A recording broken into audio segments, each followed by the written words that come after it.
नमस्कार। Mission genius mind से संजीव मलिक। हमारा ये वीडियो कार्मिक थ्योरी पर है। कर्म कितने तरह के होते हैं। ये वीडियो दोस्तों हम आपकी डिमांड पर ही बनाते हैं, जैसी आपकी रिक्वायरमेंट होती है। लोग कमेंट बॉक्स में हमें लिखते हैं तो उसके बेसिस पे हम लोग वीडियो प्रिपेयर करते हैं। तो ये टॉपिक भी आप लोगों के द्वारा ही सजेस्ट किया गया है। इससे पहले मैं आगे बढ़ूं, मैं रिक्वेस्ट करना चाहूंगा कि अगर आपने हमारे चैनल को सब्सक्राइब नहीं किया है तो जरूर सब्सक्राइब कर लें और नोटिफिकेशन बेल का आइकन भी दबा दें ताकि आपको हमारे ऐसे वीडियोस के अपडेट मिलते रहें। अब इस वीडियो को शुरुआत करता हूं इस समझ के साथ, कार्मिक थ्योरी, कर्म क्या होते हैं, कितने तरह के होते हैं, हमारा जीवन कर्मों से कैसे प्रभावित होता है और हमें कैसे कर्म करने चाहिए। इसमें जो 3 तरह के कर्म हमारे शास्त्रों में बताए गए हैं, एक जो होते हैं वो क्रियमान कर्म होते हैं। क्रियमान कर्म मतलब वो कर्म जो अभी हम कर रहे हैं। कर्म किसे बोलते हैं? कर्म कोई भी एक्शन जिससे आपका अभी का लाइफ में कुछ भी प्रभावित हो। हर चीज कर्म हो सकती है। मेरा सोच, मन में जो विचार चल रहे हैं ये भी अंततः कर्मों में बदल जाते हैं। तो सोच भी कर्मों को डायरेक्टली कोरिलेट करती है। सोच को भी कर्म कहा जा सकता है एक हद तक, क्योंकि कर्म जब क्रिएट होते हैं इसी सोच के द्वारा क्रिएट होते हैं। आज अभी आप जो सोच रहे हैं उससे कर्म क्रिएट हो रहे हैं। आप कुछ ना कुछ मैनिफेस्ट कर रहे हैं। किसी के बारे में अच्छा सोच रहे हैं, किसी के बारे में बुरा सोच रहे हैं, अपने जीवन के बारे में कैसे सोच रहे हैं, ये हमारे क्रियमान कर्म है। कोई डिसीजन ले रहे हैं, ये हमारे क्रियमान कर्म है। फिर एक जो है वो है प्रारब्ध और एक है संचित कर्म। ये 3 तरह के कर्म है। संचित कर्म जो है वो कंप्लीट कलेक्शन है कर्मों का जो मल्टीपल लाइफ टाइम में हम लोगों ने क्रिएट किया है।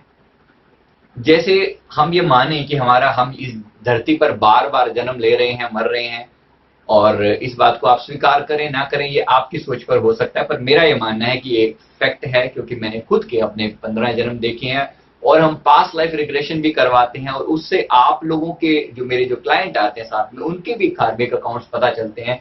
तो ये क्लियर पता चलता है कि हम बार बार इस धरती पर आए हैं, आते रहे हैं। तो हर जन्म में कर्मों का जो कलेक्शन होता है वो एक तरह से बैंक खाते में जैसे जा रहा है, वो जो कंप्लीट खाता है उसको हम संचित कर्म कहते हैं। अब उन कर्मों के खाते में से कुछ कर्म जो बिल्कुल मैच्योर हो चुके हैं, जो पक चुके हैं, जो इस जीवन में आपके लिए इफेक्टिव हैं, उनको कहा जाता है आपका प्रारब्ध। प्रारब्ध यानी भाग्य। तो इस जीवन में जैसे आपने कहां जन्म लिया, कहां आपकी मृत्यु होगी, जीवन में अगर शादी होगी तो किसके साथ होगी, कितने बच्चे होंगे, ये सारा जो है लगभग ये कार्मिक अकाउंट्स है। ये सब हमारा प्रारब्ध की तरह से होता है, जिसमें नॉर्मली हम बहुत कम ना के बराबर छेड़खानी कर पाते, क्योंकि जन्म के समय तक तो हमें पता ही नहीं होता कंट्रोल।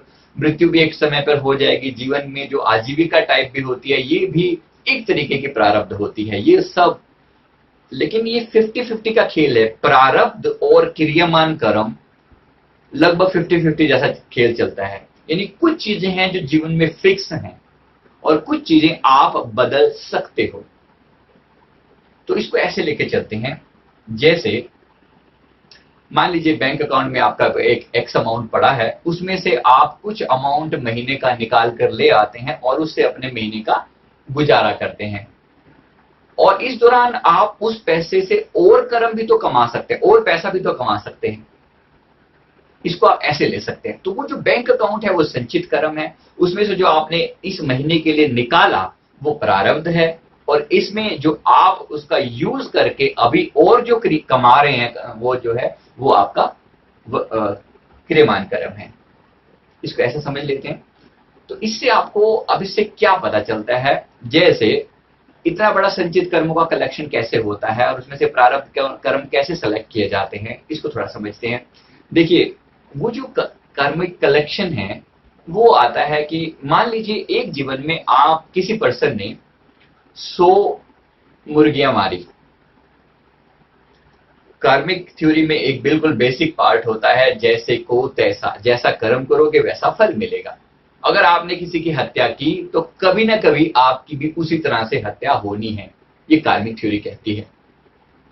तो अगर 100 मुर्गियां एक जीवन में मारी और तो टिट फॉर टैट का जो ये प्रिंसिपल है वो कहता है कि ये 100 मुर्गियां कभी जन्म लेके इसको मारे तो तभी ये बदला पूरा होगा। लेकिन ये एक ही जन्म में तो ये काम नहीं हो सकता, इसके लिए 100 जन्म इसे लेने पड़ेंगे। तो इसका मतलब है कि ये जो एक कर्म किया इस जीवन में, ये 100 जन्मों तक इसका इफेक्ट रहेगा। बिल्कुल लॉजिकल बात है, ये आप समझ सकते हैं। कुछ कर्म ऐसे होते हैं जो तुरंत इफेक्ट से काम दे जाते हैं, कुछ कर्म ऐसे होते हैं जो एक सर्टेन सिचुएशन आने के बाद, एक सर्टेन टाइम पीरियड के बाद इफेक्टिव होंगे। इसलिए बहुत सारा ऐसा पुराना कार्मिक कलेक्शन जो है वो इस जीवन में इफेक्टिव होता है। अब एक एग्जांपल से दूसरे एग्जांपल से समझते हैं। जैसे मान लीजिए आप एक रोड पर साइकिल चला रहे हैं, तो रोड जो है वो आपके कंट्रोल में नहीं है। साइकिल चलाना और पैडल मारने की जो स्पीड है, जो पावर लगाना, वो आपके कंट्रोल में है। ये है प्रारब्ध और क्रियामान कर्मों का आपस का रिलेशन। रोड की कंडीशन आपके कंट्रोल में नहीं है। मान लीजिए रोड में ऊंचाई आ जाती है, तो आपको उतनी ही डिस्टेंस जाने के लिए बहुत मेहनत लगानी पड़ती है। यानी कि कुछ डिफिकल्ट कर्म रास्ते में आ गए हैं, जिसको हम जीवन में आने वाले चैलेंज बोलते हैं, चुनौतियां बोलते हैं। ये सबके जीवन में होती हैं और यकीन मानिए इन्हें आप खुद सेलेक्ट करते हैं कि हाँ, मेरे जीवन में ये चैलेंजेस चाहिए। आप मेरा दूसरा वीडियो देखिए, मेरे पिछले जन्मों के अनुभव नाम से मैंने एक वीडियो डाला है। उसमें बड़े डिटेल में मैंने बताया कि मेरे पिछले जन्मों का जो कार्मिक जो मेरा रिलेशन था वो किस तरह से था, और उस जन्म के द्वारा में एक लाइफ बिटवीन लाइफ जब होता है, यानी पिछली बार जब मेरी मृत्यु हुई और इस बार जो मेरा जन्म हुआ, इसके बीच में मैं कहाँ था। मैं स्पिरिट वर्ल्ड में था, और स्पिरिट वर्ल्ड में मेरे साथ मुझे कुछ शिक्षा मिली, मुझे कुछ ट्रेनिंग दी गई, जिसमें इस जन्म के मेरा जीवन कैसा होगा ये सेलेक्ट करना, इसके कुछ पार्ट को सेलेक्ट करना आपके हाथ में होता है। तो एक पर्टिकुलर टाइप के माता पिता आप चुनते हैं, एक पर्टिकुलर टाइप की डिफिकल्ट कंडीशन को आप खुद चुनते हैं। आप खुद कहते हैं कि मुझे ऐसे चैलेंज दो ताकि इन चैलेंज को स्वीकार करके मैं स्ट्रॉन्ग बन सकूं, मैं पावरफुल बन सकूं। उदाहरण के लिए एक पर्सन के बहुत गरीब घर में पैदा होता है, अब ये अपने आप एक बहुत बड़ा चैलेंज है। उस गरीब परिवार में जब वो पलता है, डे टू डे छोटी छोटी बातों के लिए उसको संघर्ष करना पड़ता है, तो उसकी एक खास तरह की कैपेबिलिटी डेवलप होती है कि उतने चैलेंजेस को वो किस तरह से झेल पाता है। इसमें दो बातें हो गई, एक तो एक टाइप की सजा भी है, क्योंकि कहीं ना कहीं उसने ऐसा कोई कार्मिक अकाउंट होगा, मतलब किसी को गरीब किया, किसी कारण से किसी का पैसा छीना, तो आपके पास पैसा कम मिला आपको इस जीवन में, ऐसा हो सकता है। एक थ्योरी है, एक समझ है, क्योंकि कोई ना कोई कारण तो है ना, क्यों ऐसा होता है कि एक पर्सन जो है वो नवाबी ठाट वाट के साथ पैदा होता है और एक पर्सन जो है वो गरीब घर में पैदा होता है। इसके पीछे कारण क्या है? कहीं ऐसा तो नहीं कि वो चैलेंज आप ही ने स्वीकार किया हो, कहीं ऐसा तो नहीं कि रोल किसी पर्टिकुलर सीरियल में कोई रोल है, आपको भगवान राम का रोल प्ले करना था, या रावण का रोल प्ले करना था, या विभीषण का रोल प्ले करना था, या जामवंत का रोल प्ले करना था। आपके हाथ में आप अपनी स्पेसिफिकेशन तो बता सकते हो कि मैं ऐसा रोल करना चाहता हूं, लेकिन आप सारी चीजें तो आपके कंट्रोल में नहीं होती ना। बाकी सब काम किसका है? डायरेक्टर का, जो इस पूरे खेल को चला रहा है। उस डायरेक्टर को ही आप परमात्मा कहते हो, उसी को आप डिविनिटी कहते हो, भगवत्ता कहते हो, यूनिवर्सल लॉ कहते हो, उसी को आप वाहेगुरु कहते हो, भगवान कहते हो, जो मर्जी कहो। समझना यह है कि इस जीवन में जो चैलेंजेस हैं उनके पीछे क्या कारण होता है, वो आपकी अपनी चॉइस होती है, या कोई कार्मिक इंपोज कर दिया जाता है आपके ऊपर, कार्मिक कर्म आपके ऊपर इंपोज कर दिया जाता है कि आपको ये तो झेलना पड़ेगा, इसमें हम कुछ नहीं कर सकते। एक सर्टेन टाइप की कंडीशन के साथ आप पैदा होते हो। तो रोड जो है, आज आपको लग रहा है कि रोड आपके हाथ में नहीं है, लेकिन कभी ना कभी इस रोड को, अपने जीवन में आने वाली डिफिकल्टीज को भी आपने चुना है। इस चीज को समझिएगा। तो जब चुना आपने है तो फिर परेशान क्या होना, उसको हंसते हंसते स्वीकार कीजिए चैलेंज को। हर चैलेंज एक अपॉर्चुनिटी है, आपको सिखाने आया है। आपको बदलने आया है, आपके जीवन अंदर नया बल पैदा करने आया है। आप ये बात अच्छे से जानते हैं, हर चैलेंज आपको और स्ट्रॉन्ग बनाकर जाता है। जीवन के जो दुख हैं ये आपको और स्ट्रॉन्ग बना जाते हैं और पावरफुल बना जाते हैं। और दुख जीवन में जो कंडीशन जिनको आप नहीं बदल सकते, बस वो आपका प्रारब्ध है। जिनको आप बदल सकते हो वो आपके क्रियमान कर्म है। क्रियमान कर्मों से कई बार इतने स्ट्रॉन्ग हो जाते हैं कि वो प्रारब्ध को भी कुछ हद तक मॉडिफाई कर देते हैं, लेकिन बहुत थोड़ा होता है। जैसे मैंने कहा, रोड जो है कितना उबड़ खाबड़ होगा ये आपके हाथ में नहीं है, लेकिन अगर आपकी साइकिल के टायर स्ट्रॉन्ग हैं, हवा ठीक से भरी है, तो आप बम्प्स को इजीली सह पाएंगे।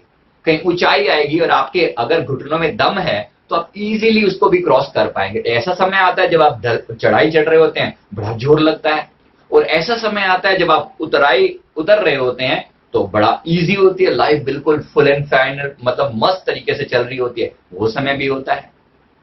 ये क्या है? यही आपके पॉजिटिव और नेगेटिव कर्मास है। बस इसी चीज को समझते हुए कि ये मेरी ही क्रिएशन है और कोई ऊपर बैठा हुआ भगवान, अल्लाह, खुदा, वाहेगुरु नहीं है जिसने मेरे जीवन में चैलेंज भेजे, मैंने खुद चुने हैं। और अगर मैंने चुने हैं तो मैं परेशान क्यों हो रहा हूं? It's making me more and more strong. ये मुझे और ज्यादा पावरफुल बना रहे हैं। बस इस चीज को समझकर इस चैलेंज को स्वीकार करें। जीवन एक चुनौती है, इसे स्वीकार करें और खुशी के साथ स्वीकार करें। इसमें किसी को बुरा भला कहने की जरूरत नहीं, भगवान ने ऐसा क्यों किया। देयर इज नो भगवान। कोई बैठकर आप पर इंपोज नहीं कर रहा, आपको बड़े प्यार के साथ बताया जाता है कि भैया ये कर्म तो आपको इस जीवन में सहने पड़ेंगे। That's it. तो उसे प्यार से स्वीकार करें और आगे के लिए मार्ग प्रशस्त करें। चुनाव हमेशा आपके हाथ में होता है। जैसे मैंने कहा, जब आप चढ़ाई चढ़ रहे हैं, आप उस समय में खुशी से पूरा जोर जो है चढ़ने पर लगा दें, ऐसा भी कर सकते हैं। और आप बैठ के गालियां देते रहें, हाय भगवान ये कैसे ऊंचाई बना दी है, ये कितने खड्डे हैं इस रास्ते पर, रोड बनाने वालों को बुरा भला बोले, जो मर्जी कहे, वो आपकी चॉइस हो सकती है। ये आपकी चॉइस है। इससे कैसे हम अपने आप को निकाल सकते हैं? समझ के द्वारा। मेनली इस कार्मिक अकाउंट से बाहर आना है। बाहर आने का रास्ता क्या है? बाहर आने का रास्ता है ऐसे कर्म करना जिससे बंधन ना हो, जिससे कोई और कार्मिक अकाउंट क्रिएट ना हो। जिसके लिए कहा है गीता में भगवान ने कि कर्मण्येवाधिकारस्ते, यानी कि निष्काम कर्म करना, मा फलेषु कदाचन, यानी कि जिसमें फल की इच्छा ना हो, फल ओरिएंटेड ना हो, फल ओरिएंटेशन ना हो, कर्म पर ज्यादा फोकस हो, रिजल्ट जो है वो नेचर के हाथ में है ऐसा मानकर किया जाए। एक्सपेक्टेशन मिनिमम रखी जाए, ना के बराबर रखी जाए, बस इतना। ये जो कर्म होंगे ये आपको बहुत हद तक इस जो कार्मिक अकाउंट है इससे बाहर लाने में मदद करेंगे। मेरे ख्याल से आपको इस वीडियो ने कुछ इंसाइट्स तो दी होगी। फिर भी अगर आपकी क्वेरीज हों तो आप नीचे कमेंट बॉक्स में डाल सकते हैं। नीचे मेरा पर्सनल व्हाट्सएप नंबर भी दिया है, उस पर कॉल ना करें, केवल व्हाट्सएप करें, तो उस पर भी आप डाल सकते हैं। और ऑफिस के नंबर भी दिए हुए हैं, उनको अगर जितनी समझ ऑफिस के लोगों को होगी वो आपको जरूर बताएंगे। इस वीडियो को लाइक जरूर करें, शेयर करें और हमारे चैनल को जरूर सब्सक्राइब करें। Thank you very much.